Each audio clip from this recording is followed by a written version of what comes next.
नून वल्क़लमि वमा यस्तून। नाज़रीन अस्सलामु अलैकुम वरहमतुल्लाहि वबरकातुहू। सीधी बात की ताज़ा तरीन खबरों में आपका इस्तकबाल है। आइए सबसे पहले आज की सुर्खियों पर नजर करते हैं। मुखालिफ मजहब से ताल्लुक़ रखने वाली माशूक जोड़ी को पुलिस ने लिया हिरासत में, तहकीकात के बाद छोड़ दिया। मंगलूर के जेल में एक बार फिर छापा, गांजा और हथियारात बरामद। भटकल के हिंदुओं को रास्ते पर लाना चाहती है कांग्रेस हुकूमत, बीजेपी खातून लीडर शोभा करंदलाजे का बयान। फर्जी बाबाओं की फहरिस्त जारी करने वाले हिंदू लीडर लापता, लोगों में तशवीश। मुनज्जम तौहीन, योगी राज में किसानों का 1 पैसा कर्ज माफ किया जा रहा है, हर तरफ तशवीश का इजहार। मुंबई में भारी बारिश, स्कूल बंद, 11 ट्रेनें मनसूख, 56 परवाजें डाइवर्ट, अभी तक सिलसिला जारी। मैक्सिको सिटी में होलनाक जलजला, 230 से ज्यादा अफराद हलाक, सैकड़ों जख्मी, अभी तक लाशें मिल रही हैं। बोस्निया में इज्तिमाई कब्र से दर्जनों मुसलमानों की बाक़ियात बरामद, तहकीकात जारी। नाज़रीन, साहिली कर्नाटक, साहिली आलमी और मुल्की खबरें लेकर मैं अंसार अजीज नदवी आपकी खिदमत में हाजिर हूँ। आइए खबरों की तफसीलात पर नजर करते हैं। सबसे पहली खबर कारकड़ा से। मुखालिफ मजहब से ताल्लुक़ रखने वाली जोड़ी को यहाँ की पुलिस की जानिब से धर लिए जाने और लड़का और लड़की से सफाईनामा लिखाने के बाद पुलिस की जानिब से दोनों को रिहा कर दिए जाने की खबर मौसूल हुई है। इत्तलात के मुताबिक कारकड़ा के जेरी गड्ढे का मुकीम अफ़ान उम्र 20 नामी नौजवान मूड बिदरी से ताल्लुक़ रखने वाली मुखालिफ मजहब की एक लड़की के साथ तेल्लारू नामी इलाके में घूम रहा था कि यह खबर पाकर बजरंग दल के कारकुनान ने इनको धर लिया और पुलिस के हवाले कर दिया। पुलिस ने जोड़ी को अपनी हिरासत में लेने के बाद दोनों से तफसीलात हासिल करके नौजवान से सफाईनामे पर दस्तखत लेने के बाद छोड़ दिया है। बाद में लड़की के सरपरस्तान को बुलाकर लड़की को उनके हवाले कर दिया। कारगड़ा पुलिस थाने में पुलिस अफसरान ने इतला दी कि जोड़ी को किसी भी किस्म का नुकसान नहीं पहुंचाया गया है। मंगलूर का बदनाम जेल एक बार फिर से सुर्खियों में आ गया है। यहाँ इस जेल में गांजा स्मगलिंग और एक दूसरे कैदियों पर हमला करने की खबरें अखबारात की जीनत बनती ही रहती हैं। अब ताज़ा रिपोर्ट के मुताबिक बरोज़ मंगल सुबह 6:30 बजे अचानक पुलिस अफसरान की जानिब से जेल में मारे गए एक छापामार कार्रवाई में गांजा और दीगर हथियारात के बरामद होने की इत्तला मौसूल हुई है। मुख्तलिफ इलाकों के पुलिस थानों के करीब 50 पुलिस अफसरान और उनके साथ 129 पुलिस पैदे बैक वक्त पूरे जेल में छापामार कार्रवाई कर दी। इस मौके पर 2 मोबाइल फोन, गांजा पैकेट, एक पिन ड्राइव और 2 एल्युमिनियम की सलाखें और एक हुक्का दरियाफ्त कर लिया गया है। जेल में हथियारात होने की इत्तला पर छापामार कार्रवाई किए जाने की खबर मिली है। तीसरी खबर भटकल से। कांग्रेस हुकूमत भटकल के हिंदुओं के साथ नाइंसाफी का बर्ताव कर रही है। भटकल कितना हसास इलाका है ये सब लोग जानते हैं और यहाँ जो फिरकावाराना फसादात पेश आए उसकी भी अपनी तारीख है। मगर शहर भटकल में अवाम पुरअमन तरीके से रह रहे हैं, लेकिन ये बात कांग्रेस को हजम नहीं हो रही। इंतखाबात की तारीख करीब आती फिरकावाराना फसादात भड़काकर कांग्रेस हुकूमत वोट बैंक की सियासत कर रही है। इन बातों का इल्ज़ाम कल यहाँ शहर भटकल में बीजेपी के लीडर और उडुपी चिकमंगलूर की रुकने पार्लियामान शोभा करंदलाजे ने किया। शहर के असारकीरी इलाके में वाक़ खुदसोजी करने वाले रामचंद्र नायक के घर वालों को पुरसा देने के बाद एक प्रेस कॉन्फ्रेंस में वो कांग्रेस के हुक्मरानों को आड़े हाथों ले रही थी। कांग्रेस हुकूमत को इसका रास्त जिम्मेदार करार देते हुए खातून रुकने पार्लियामान शोभा ने कहा कि बल्दिया को सुबह 6 बजे दुकानों को तहल में लेने की आखिर जरूरत क्या थी। पुलिस अमला और बल्दिया के अमले के सामने एक शख्स की खुदसोजी कर लेना और उसको फौरी अस्पताल में दाखिल कराने के बजाय सियासत करना इस बात की तरफ इशारा करता है कि यह खुदकशी नहीं बल्कि मुनज़्ज़म कत्ल है। उन्होंने इस मौके पर बीजेपी कारकुनान को बल्दिया इमारत पर पथराव के इल्जाम में गिरफ्तार किए जाने पर भी कहा कि पुलिस एक तरफा मामला अपना रही है और यहाँ की बल्दिया मखसूस कौम को ही दुकानें देकर यहाँ के हिंदुओं को रास्ते पर लाना चाहती है। वज़ीर आला सिद्धारामैया से प्रेस कॉन्फ्रेंस में सवाल करते हुए कहा कि क्या आपके दौरे हुकूमत में हिंदुओं को कोई जीने का हक है। गंगावती और कल्लड़का समेत उत्तरा कन्नड़ा और दक्षिण कन्नड़ा में पेश आए फिरकावाराना फसादात को बराह रास्त हुकूमत को जिम्मेदार ठहराते हुए उन्होंने कहा कि कांग्रेस बीजेपी के कारकुनान पर झूठे मुकदमे दर्ज करा के उनको गिरफ्तार करा रही है। उन्होंने भटकल में गिरफ्तार शुदा 11 कारकुनान को फौरी रिहा करने का मुतालबा करते हुए मजीद गिरफ्तारियों की सूरत में सख्त एहतजाज की धमकी दे डाली। उन्होंने साफ कहा कि महलू के घर वालों को पुरसा करने के साथ साथ भटकल के हिंदुओं की हिम्मत अफजाई के लिए वो यहाँ आई है। मलूज है कि उन्होंने अपने भटकल दौरे के दौरान बल्दिया की दुकानों का और महलूक रामचंद्र नायक की दुकान का भी मुआयना किया और आसारगिरी में एक मंदिर के दर्शन के बाद नच्चिलमक्की वेंकटरमन हॉल में प्रेस कॉन्फ्रेंस का इनेकाद किया, जबकि दुकानों के मुआयने और बल्दिया को देखने के बाद नामनिगारों के खुसूसी सवाल जवाब के वक्फे में भी उन्होंने वही बातें दोहराई जो ऊपर दर्ज की गई हैं। याद रहे कि 3 दिन कबल शहर भटकल के हालात में उस वक्त कशीदगी पाई गई थी जब बल्दिया की जानिब से यहाँ की दुकानों को तहवील में लेने की कार्रवाई के आगाज में एक शख्स खुद पर तेल छिड़क कर खुदसोजी की कोशिश की और दूसरे दिन उसके अस्पताल में मौत हो गई।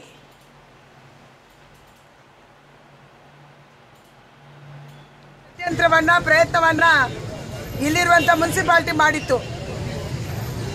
ಒಂದು ಅಂಗಡಿಗೆ 1 ಲಕ್ಷ 1.5 ಲಕ್ಷ ಇಲ್ಲಿ ರಾಮಚಂದ್ರ ನಾಯಕ್ ಯಾರು ಪ್ರಾಣವನ್ನ ಕಳ್ಕೊಂಡಿದ್ದಾರೆ, ಕೇವಲ ಕಬ್ಬಿನ ಜ್ಯೂಸು ಮತ್ತು ಎಳ್ನೀರು ಮಾರಿ ಜೀವನ ಮಾಡ್ತಾ ಇರುವಂತ ಒಬ್ಬ ಯುವಕ, ಅವರ ಅಂಗಡಿಗೆ ಕೂಡ 1 ಲಕ್ಷ 1.5 ಲಕ್ಷ ಬಾಡಿಗೆ ಕೊಡಬೇಕನ್ನುವಂತ ನಿರ್ಧಾರ ಆದ ಮೇಲೆ ಮುನ್ಸಿಪಾಲಿಟಿಯ ಅಧಿಕಾರಿಗಳು ಅವರ ಹತ್ರ ಅಮಾನುಷ್ಯವಾಗಿ ನಡ್ಕೊಂಡಿದ್ದಾರೆ। ಬೆಳಿಗ್ಗೆ 6 ಗಂಟೆನೇ ಯಾರು ಇಲ್ಲದಂತ ಸಂದರ್ಭದಲ್ಲಿ ಈ ಎಲ್ಲ ಅಂಗಡಿಗಳಿಗೆ ಕೂಡ ಬೀಗ ಹಾಕೋದಕ್ಕಾಗಿ ಬಂದಿದ್ದಾರೆ। ಇದನ್ನು ಅರಿತಂತ ರಾಮಚಂದ್ರ ನಾಯಕ್ ಇಲ್ಲಿ ಬಂದು ನಿಗೂಢವಾದಂತ ರೀತಿಯಲ್ಲಿ ಇಲ್ಲಿ ಸತ್ತಿದ್ದಾರೆ। ನೂರಾರು ಜನ ಪೊಲೀಸರಿದ್ರು, ಸುಮಾರು 30ಕ್ಕಿಂತ ಹೆಚ್ಚು ಜನ ಮುನ್ಸಿಪಾಲಿಟಿ ಅಧಿಕಾರಿಗಳಿದ್ರು।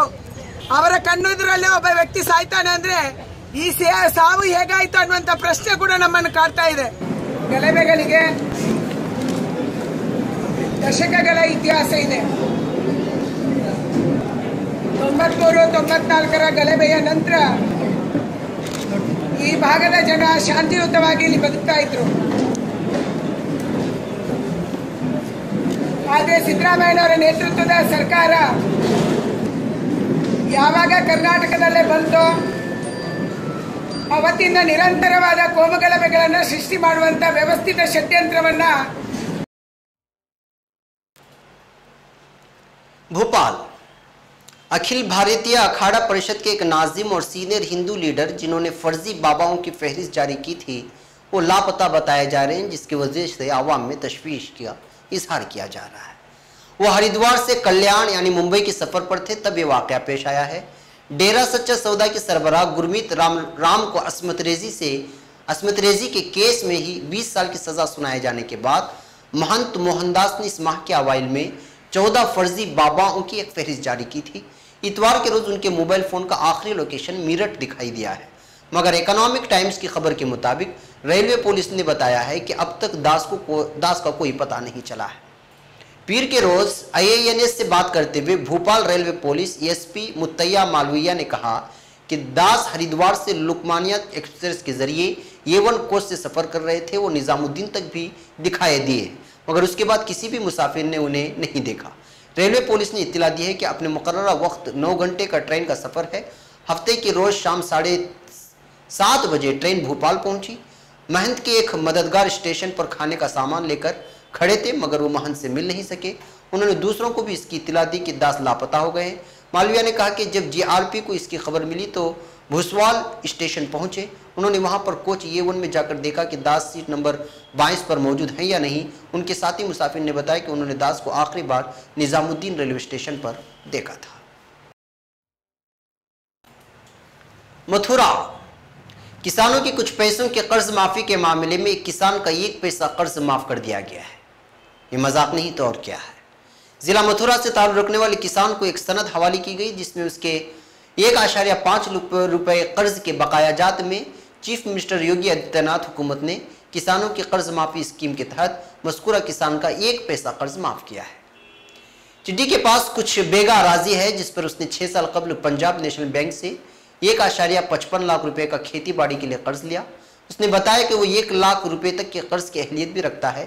इसी साल अप्रैल में योगी आदित्यनाथ ने कर्ज माफी स्कीमों मंजूरी दी थी और 1 लाख रुपए तक के कर्ज माफ करने का ऐलान भी किया। NDTV की खबर के मुताबिक रियासत के तकरीबन 12 लाख किसानों को इस स्कीम के तहत कर्ज माफी की सनद मिली है। चिड्डी के बेटे बनवारी लाल ने कहा कि या तो इंतजामिया का और योगी हुकूमत की गलती है जिसकी वजह से उसका मजाक उड़ाया जा रहा है। मेरे वालिद ने साल 2011 में कर्ज लिया था, उनमें से कम 1 लाख रुपए माफ करना चाहिए था। हम चाहते हैं चीफ मिनिस्टर अपना वादा पूरा करे। मैंने मुतअद्दिद मरतबा अहदेदारों के दरवाजे खटखटाए मगर कोई भी इस 1 पैसा कर्ज की माफ़ी के मुतालिक वजाहत नहीं कर रहा है। मथुरा जिला इंतजामिया का कहना है कि सिस्टम की खराबी की वजह से इस किस्म की बात रोनुमा हुआ है, मगर चिड्डी पहले शख्स नहीं जिनका इस मज़ाहिया अंदाज में कर्ज माफ किया गया है। मज़कूरा यूपी हुकूमत ने कुछ रुपयों के कर्ज माफी की सनद भी किसानों के हवाले की है। 10,000 से जायद किसानों को कुछ रुपए के कर्ज की सनद भी दी गई है। शाहजहांपुर जिले के रामप्रसाद का एक रुपये का कर्ज माफ किया गया है। कुछ रोज कबल इटावा जिले के एक मुअम्मर किसान को भी 3 रुपये के कर्ज की सनद हवाले की गई है। इस स्कीम का तनकीद का निशाना बनाते हुए अपोजिशन ने कहा कि हुकूमत किसानों के आदाद में इजाफे की गर्ज से काम कर रही है, उन्हें कोई फर्क नहीं पड़ता चाहे वो 1 पैसा हो या फिर 10 पैसा।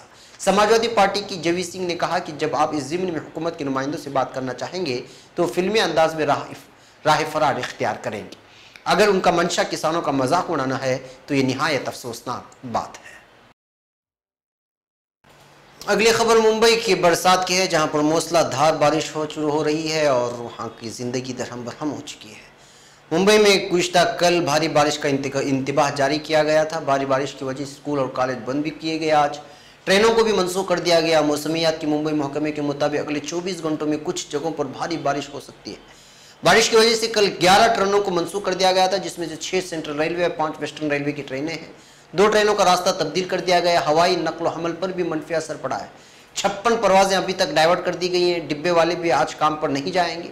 बारिश की वजह से 11 ट्रेनों को मनसूख कर दिया गया, जिसमें से 6 सेंट्रल रेलवे 5 वेस्टर्न रेलवे की ट्रेनें हैं। मुंबई के अतराफ में रायगढ़ जिले में जबरदस्त बारिश की पेशनगोई की गई है।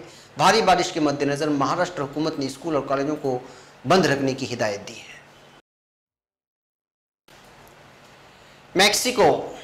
मैक्सिको सिटी में होलनाक जलजले से अब तक 230 से जायद अफराद हलाक और सैकड़ों अफराद जख्मी हो गए, जबकि रेक्टर स्केल पर जलजले की शिद्दत 7.1 रिकॉर्ड की गई है। गैर मुल्की खबर रसां इदारे के मुताबिक मैक्सिको सिटी में 2 हफ्तों के दौरान दूसरे खौफनाक जलजले ने तबाही मचा दी। मैक्सिको सिटी में रेक्टर स्केल पर 7.1 शिद्दत के जलजले के बाद कम अज कम 230 अफराद हलाक और सैकड़ों जख्मी हो गए, जबकि इस जलजले में अब तक 20 इमारतें मुकम्मल तौर पर मुनहदिम होने की तस्दीक की जा चुकी है। मुकामी वक्त के मुताबिक 1 बजे मैक्सिको सिटी से 100 मील दूर जलजला आया, जिसकी इब्तिदाई शिद्दत रेक्टर स्केल पर 7.1 थी, लेकिन जलजले के झटके मुतवातिर बहुत देर तक महसूस किए गए, जिससे ज्यादा तबाही हुई। जलजले के मरकज से करीब होने की बिना पर सूबा मोरेलोस में अब तक सबसे ज्यादा जानी नुकसान हुआ है, जहां 42 अफराद लुक़्मे अजल बन चुके हैं। ताहम जलजले के असरात पूरे मुल्क पर महसूस किए गए। जलजले के बाद इमदादी कार्रवाइयाँ जारी हैं। रेस्क्यू टीमें मलबे के अंदर दबे लोगों को बचाने की कोशिशें कर रही हैं, जिसके तहत मरने वालों की तादाद में इजाफे का खदशा जाहिर किया गया है। हैरत अंगेज बात यह है कि आयन इसी मकाम पर 32 साल कबल 1985 ईस्वी में जलजला आया था, जिसमें लगभग 10,000 अफराद हलाक हुए थे और आज ही के दिन रोनुमा होने वाले जलजले की याद में कई तकारीब भी मुनाकिद की गई थी। मैक्सिको सिटी के सबसे बड़े एयरपोर्ट को भी इस वाक़े से नुकसान पहुंचा, जिसके बाद एयरपोर्ट को भी बंद कर दिया गया और शहर में इमारतों को खाली करवा दिया गया है। मैक्सिको के सदर ने आवाम से दरख्वास्त की है कि वो सड़कों पर ना निकलें ताकि इमदादी कार्रवाइयों में खलल पैदा ना हो। मैक्सिको में हुक्काम ने लोगों से कहा है कि वो सड़कों पर सिगरेट नोशी ना करें, क्योंकि जलजले के बाइस गैस लाइनें तबाह हुई हैं और मुमकिन है कि गैस लीक हो रही हो। जलजले से मुतासरा इलाकों में फ़ोन काम नहीं कर रहे और 38 लाख अफराद बगैर बिजली के हैं। मैक्सिको सिटी के मेयर ने मीडिया से बात करते हुए कहा कि 44 जगहों पर इमारतें मुनहदिम हुई हैं और इमदादी काम जारी है। याद रहे कि 2 हफ्ते कबल मैक्सिको में 8.1 शिद्दत का जलजला आया था, जिसमें 90 अफराद हलाक हुए थे। अमरीकी जियोलॉजिकल सर्वे के मुताबिक जलजले का मरकज मैक्सिको सिटी के करीब पोबल्ला था और उसकी गहराई सिर्फ 51 किलोमीटर थी। इतलात के मुताबिक मैक्सिको सिटी के कई इलाकों में आग भड़क उठी है। ये जलजले उस वक्त आए हैं जब मैक्सिको सिटी में 32 साल पहले आने वाले जलजले की याद में होने वाली तकरीब की रिहर्सल हो रही थी, जिसमें 10,000 अफराद हलाक हुए थे।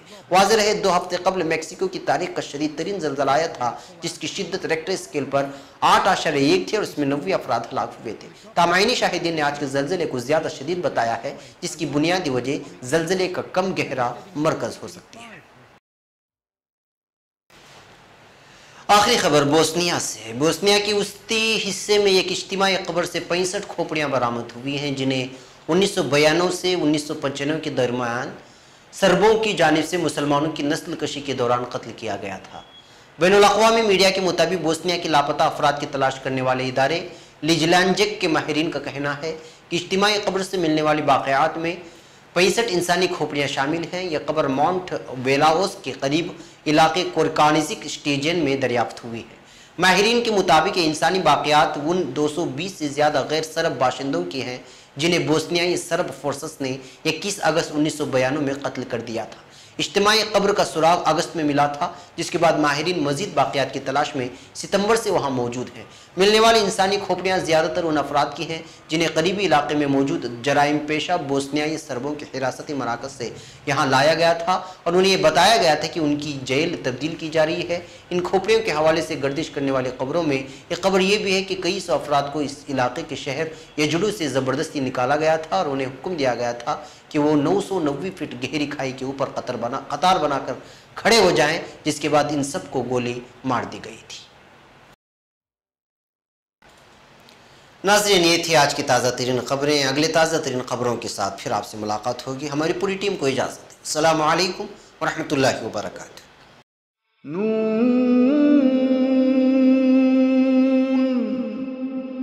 वल क़लम वमा यस्तूरून।